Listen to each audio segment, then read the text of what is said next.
Իրանի նախագահ խոստանում է ճգնաժամի հաղթահարում, ինտերնետի վերականգնում, կան այդպիսի հիմքեր արդեն։ Իրականում արդեն 4 օր է, ինչ Իրանում ինտերնետը անջատված է եւ այս պայդրությամբ տեսանելի չէ, թե երբ կվերականգնեն ինտերնետը։ Իհարկե վերջո այն վերականգնելու են, բայց հնարավոր է դա արվի այն ժամանակ, երբ իշխանությունները այլևս վտանգ չեն տեսնի։ Իսկ տնտեսական ճգնաժամը մեղմելու հետ կապված նման պլաններ Իրանի կառավարությունը շատ վաղուց ունի եւ ոչ միայն այս կառավարությունը, բոլոր կառավարություններն են նման խոստումներով հանդես եկել, բայց տարիների միտումը ցույց է տվել, որ այդ ճգնաժամը միայն խորացել է ու հանգեցրել նմանատիպ ցույցերի։ Արարչին ասում է իրավիճակը վերահսկելի է։ Այս իրավիճակը կարելի է վերահսկելի համարել։ Գուցե ընթացիկ 540 թե 50 զոհ արդեն։ Զոհերի տվյալները դեռ վերջնական չեն, բայց այո, խոսքը հարյուրավոր զոհերի մասին է։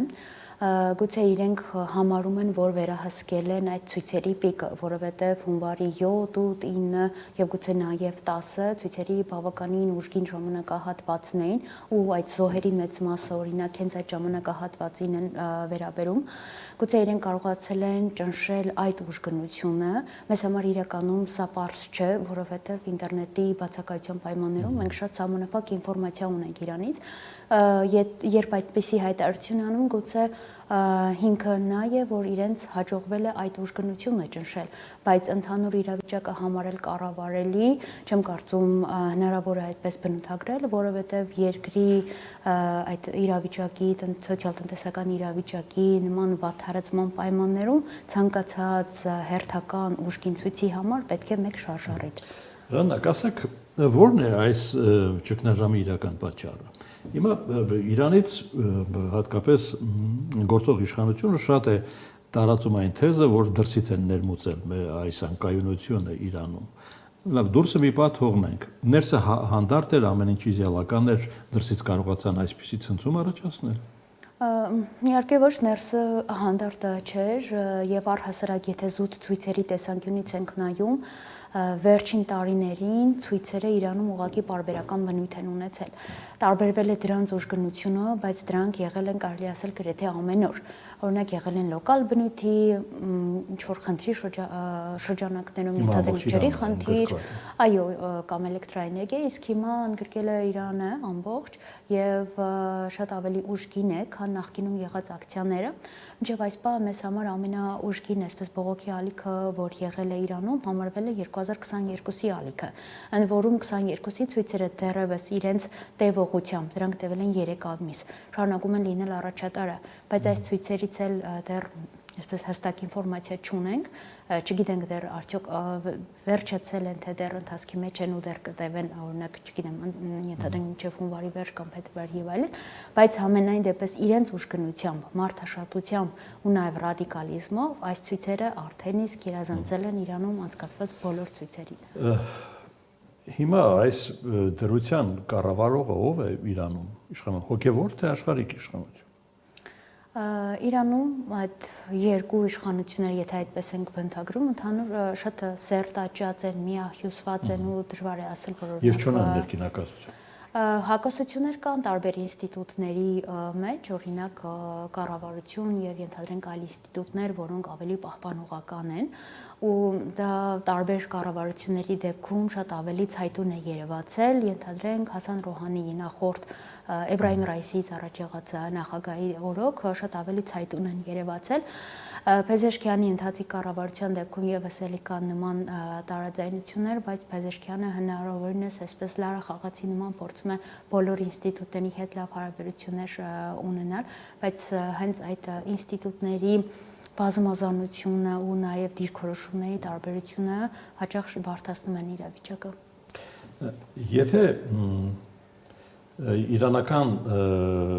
փողի այդ կտրուկ ինֆլյացիան տեղի չունենար,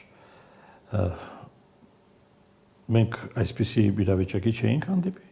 Կհանդիպենք, կլիներ մեկ այլ դրդապատճառ, մեկ այլ շարժառիթ, դա կլիներ տնտեսական շարժառիթ, սոցիալական թե այլ, կարևոր չէ, կլիներ նորից նմանատիպ ալիք, որովհետև ընդհանուր առմամբ կա դժգոհության կուտակում,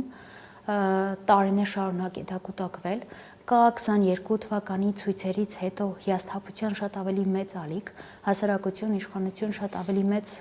այսպես անդունդ, ու սա անխուսափելի էր։ Ինչպես եւ անխուսափելի կլինի հաջորդ ալիքը, եթե սա այսպես հանդարտեցնեն օրինակ ու այլ միջադեպեր չլինեն, օրինակ արտաքին միջամտությունների տեսքով։ Դե արտաքին միջամտություն Իրանը հաղորդում է Վաշինգտոնի հետ հավանական բանակցությունների մասին եւ ասում են արդեն Շվեյցարիայի օգնությամբ այդ շփումները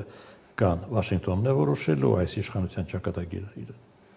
Բարդ է իրականում հասկանալ ընթացիկ իրավիճակը եւ թե ով ինչ է որոշելու, բայց ամեն դեպքում Միացյալ Նահանգների դերակատարումը միանշանակ կարող է իր ազդեցություն ունենալ։ Նահանգները արդեն բազմիցս սպառնացել է օրինակ հարված հասցնելով, բայց այստեղ էլի շատ մեծ հարցական կա, ինչ է ենթադրում հարված հասցնելը։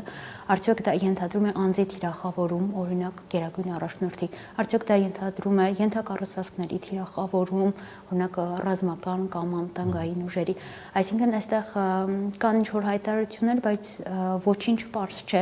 ու ոչինչ հնարավոր չէ կանխատեսել, թե ինչ գործողություններ կլինեն ու ըստ այդմ ինչը լինելու։ Բայց մյուս կողմից այդ գործողություններով սոցիալական բունտը հնարավոր է կանգնեցնել։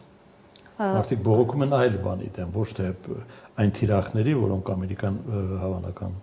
Սոցիալական բունտը բնականաբար նահանգների գործողություններով հնարավոր չէ կասեցնել, բայց այս պահին իրանցիների ցույցերի կոնկրետ գլխավոր պահանջներից մեկը, եթե ոչ գլխավորը, հենց պետական համակարգի փոփոխությունն է, այսինքն այս իշխանությունների հեռացումը Ալի Խամենեի օրինակ գլխավորությամբ, ու մյուս թեզը, որ էլի շրջանառվում է այս ցույցերի շրջանակներում, դա Փահլավիի վերադարձն է, ու որպես այդպես վերադարձող Փահլավի դիտարկվում է շահի որդին Ռեզա Փահլավին, որը այս օրերին իրան փորձում է ցույցերի առաջնորդ ներկայացնել։ Դա հավանական սցենարներից մեկն է։ Հավանական սցենարների մասին իրականում էլի բարդ է խոսել, բայց այս բան եթե ընդդիմության շարքերը դիտարկենք, այլ հավանական առաջնորդի տեխնացու չկա։ Այսինքն կան նաև այլ ընդդիմադիր գործիչներ, որոնք իրանցիների համար առանձնապես ընդունելի չեն։ Երկրի ներսում այդպիսի հնարավոր տեխնացու չկա, եւ միակը, ով ինչ որ չափով դիրքավորվել է ու նաև ցույցերի շրջանակներում առնվազն քարոզչական մակարդակով ներկայացվում է որպես առաջնորդ եւ ներկայացվում է, որ նրա վերադարձն են ցանկանում, դա Ռեզա Փահլավին է, բայց էլի նրան հանդեպ մոտեցումը Իրանում միանշանակ չէ։ Կան շրջաններ, օրինակ թուրքախոսների դեպքում, գուցե նաև քրդերի դեպքում, երբ Փահլավին նրանց համար այդքան ընդունելի չլինի, բայց սա որոշ շրջանակների դեպքում, էլի ոչ բոլորի դեպքում է։ Բացառում եք, որ Վաշինգտոնը կարող է Փեզաշկյանի հետ համաձայնության գա։ Փեզաշկյանն ամեն դեպքում համարելով նրան ավելի լիբերալ այս իշխանության կազմում։ Տեսեք, Փեզաշկյանը համակարգի մաս է կազմում եւ եթե անգամ իրենք հակված լինեն բանակցել, համաձայնության գալ, ի վերջո պետք է համակարգը իր այդ համաձայնությունը տա ինչ որ պայմանավորվածությունների։ Եվ ոչ միայն իրականում Խամենեին, այլև այնտեղ այլ ինստիտուտներ էլ կան, որոնք ունեն բավականին մեծ դերակատարում ու այսպես միայն կառավարությունը չի կարող որոշել, որ գնում է X պայմանավորվածության Միացյալ Նահանգների հետ։